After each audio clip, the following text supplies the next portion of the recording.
السلام علیکم ناظرین، ہائی ٹیک نیوز کے نیشنل اور انٹرنیشنل خبروں میں آپ کا خیر مقدم ہے۔ میں ہوں نیہا خان۔ نظر ڈالتے ہیں آج کی اہم خبروں پر۔ ڈیرہ سچا سودا کے سربراہ گرمیت رام رحیم کو ایک بار پھر پیرول مل گئی ہے۔ ہریانہ حکومت نے اس بار رام رحیم کی 50 دن کی پیرول منظور کی ہے اور وہ آج یا کل جیل سے باہر آ سکتے ہیں۔ گرمیت رام رحیم اس وقت روہتک کی سناریا جیل میں قید ہیں اور 20 سال سزا کاٹ رہے ہیں اور رپورٹ کے مطابق رام رحیم کی پیرول 8ویں بار منظور کی گئی۔ اس سے قبل وہ نومبر میں جیل سے باہر آئے تھے۔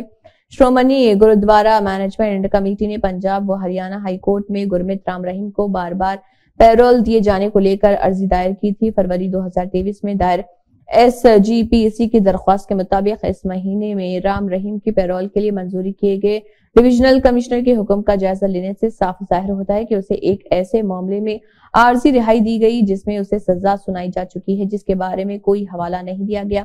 رام رحیم کو قتل کے 2 الگ الگ مقدمات میں مجرم قرار دیا گیا تھا، جس کے لیے اسے 17 جنوری 2019 اور 18 اکتوبر 2021 کو عمر قید کی سزا سنائی گئی تھی۔ راہل گاندھی کی پارلیمانی رکنیت بحال کیے جانے کے خلاف عرضی داخل کرنا ایڈوکیٹ اشوک پانڈے کے لیے اس وقت پریشانی کا سبب بن گیا جب سپریم کورٹ نے ناراضگی ظاہر کرتے ہوئے ان پر 1 لاکھ روپے کا جرمانہ عائد کر دیا۔ عدالت عظمیٰ نے نہ صرف اس عرضی کو خارج کیا بلکہ یہاں تک کہہ دیا کہ اس طرح کی عرضی عدالت کا وقت برباد کرتی ہے۔ دراصل عرضی میں 7 اگست 2023 کو لوک سبھا سیکریٹریٹ کے ذریعے جاری کیے گئے اس نوٹیفیکیشن کو خارج کرنے کا مطالبہ کیا گیا تھا، جس کے ذریعے راہل گاندھی کی پارلیمانی رکنیت بحال کی گئی تھی۔ عرضی میں کہا گیا تھا کہ سپریم کورٹ نے صرف راہل گاندھی کو قصوروار ٹھہرائے جانے پر روک لگائی تھی، انہیں ابھی تک الزامات سے بری نہیں کیا گیا، اس لیے ان کی پارلیمانی رکنیت بحال کرنے والا نوٹیفیکیشن جاری کیا جائے۔ اس پر سپریم کورٹ نے سخت ناراضگی ظاہر کی۔ عرضی پر سماعت کرتے ہوئے جسٹس BR گوئی اور جسٹس سندیپ مہتا کی بینچ نے کہا کہ ایسی عرضی داخل ہونے سے نہ صرف عدالت بلکہ رجسٹری محکمے کا بھی قیمتی وقت برباد ہوتا ہے۔ سردی، کوہرے اور سرد لہر سے اثرات ملک کے بیشتر حصوں میں دیکھے جا رہے ہیں۔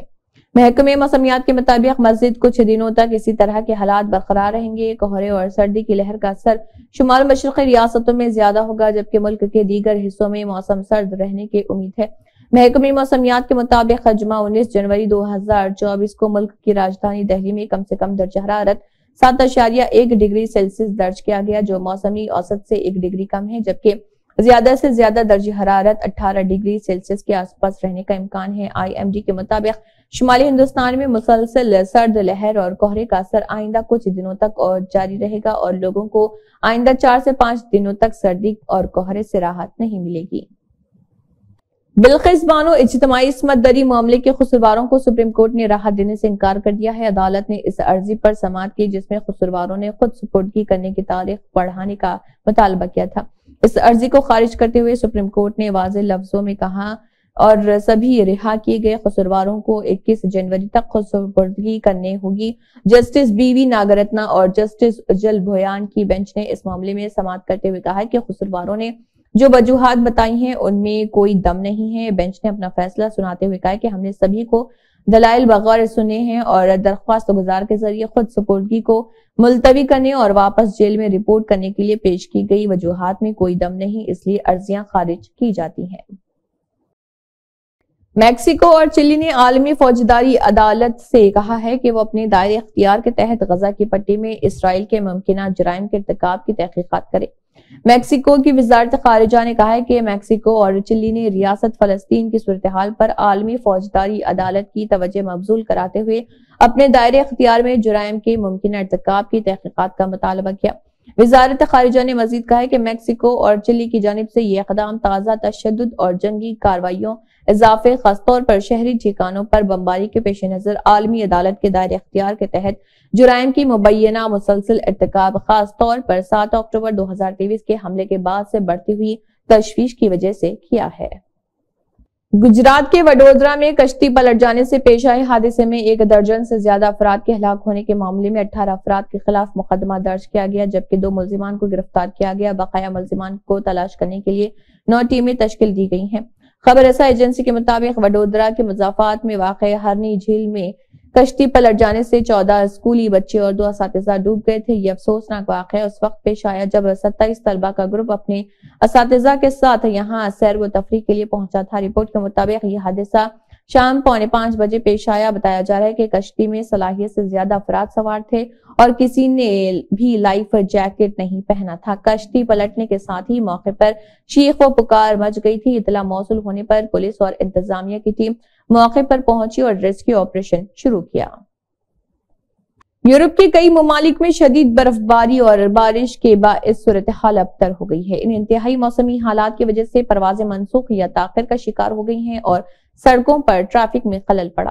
خبر رساں ایجنسی کے مطابق بیلجیم میں سے پہر 3:20 پر برسلز کے ہوائی اڈے سے روانگی کو عارضی طور پر روک دیا گیا کیونکہ کارکنوں کو رن وے سے برف ہٹانے کی ضرورت تھی۔ ہوائی اڈے کے حکام نے بتایا کہ زیادہ تر پروازیں تقریباً 1 گھنٹہ تاخیر کا شکار ہوئیں اور کچھ منسوخ کر دی گئیں، جن میں فرینکفرٹ اور میونخ کی پروازیں بھی شامل ہیں۔ برسلز میں شدید برف باری کی وجہ سے برسلز رنگ پر ٹریفک جام ہو گیا۔ شدید موسمی حالات کی وجہ سے بیلجیم کا ٹرانسپورٹ اینڈ کمیون نیٹ ورک بھی متاثر ہوا۔ لیج اور چارلروئی میں بدھ کو زیادہ تر بسیں سروس سے باہر رہیں۔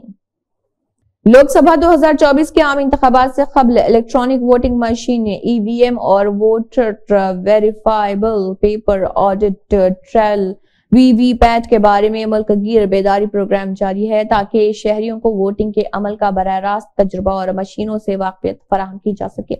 لوک سبھا اور ریاستی قانون ساز اسمبلی کے ہر عام انتخابات سے پہلے منعقد ہونے والا بیداری مہم ای وی ایم اور وی وی پیٹ کی بنیادی خصوصیات کے بارے میں جانکاری فراہم کرنے، ووٹ ڈالنے کے مرحلے وار طریقہ کار کو واضح کرنے اور ووٹروں کو وی وی پیٹ سلپ کے ذریعے اپنے انتخاب کی تصدیق کرنے کے بارے میں تعلیم دینے پر مرکوز ہے۔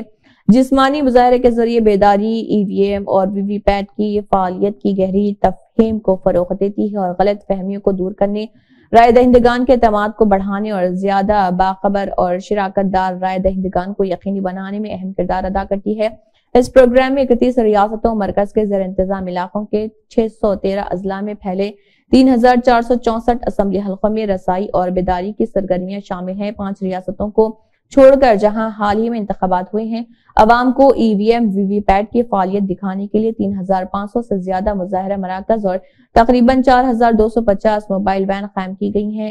سی ای اوز اور ڈی ای اوز اس آگاہی پروگرام کی رسائی کو بڑھانے کے لیے سوشل میڈیا پلیٹ فارمز پر اپڈیٹس بھی شیئر کر رہے ہیں۔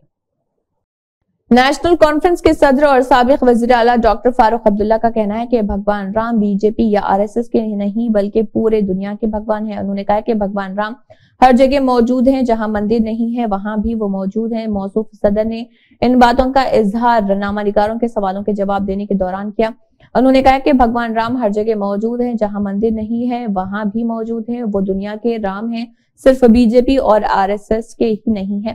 22 جنوری کو رام مندر کے افتتاح کی تقریب میں شرکت کے لیے دعوت دینے کے بارے میں پوچھے گئے ایک سوال کے جواب میں ان کا کہنا تھا کہ وہ کون ہوتے ہیں کسی کو بلانے والے؟ کیا رام مندر میں جانے کے لیے کسی کے اجازت کی ضرورت ہے؟ میں عمرہ کے لیے جا رہا ہوں، کیا مجھے وہاں سے چھٹی آئے گی؟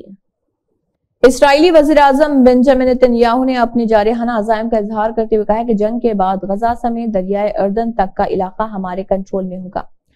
خبر رساں ادارے کے مطابق اسرائیلی وزیر اعظم نتنیاہو نے امریکہ پر واضح کیا ہے کہ وہ غزہ جنگ کے بعد فلسطینی ریاست کے قیام کی مخالفت کرتے ہیں۔ اسرائیلی وزیر اعظم نے امریکی صدر جو بائیڈن کی تجویز کو مسترد کرتے ہوئے کہا کہ جنگ کے بعد بھی دریائے اردن کے مغرب کا تمام علاقہ اسرائیلی سیکیورٹی کے کنٹرول میں ہوگا۔ امریکہ جس نے فلسطین کے 2 ریاستی حل کے لیے فریقین کو منانے اور اسرائیل کی حمایت میں کثیر سرمایہ خرچ کیا ہے، اسرائیلی وزیر اعظم کے عزائم کے جواب میں کہا کہ تنازع فلسطین کے 2 ریاستی حل کے لیے کام جاری رکھیں گے اور غزہ جنگ ختم ہونے کے بعد اسرائیل کے غزہ پر قابض رہنے کا کوئی جواز نہیں رہتا۔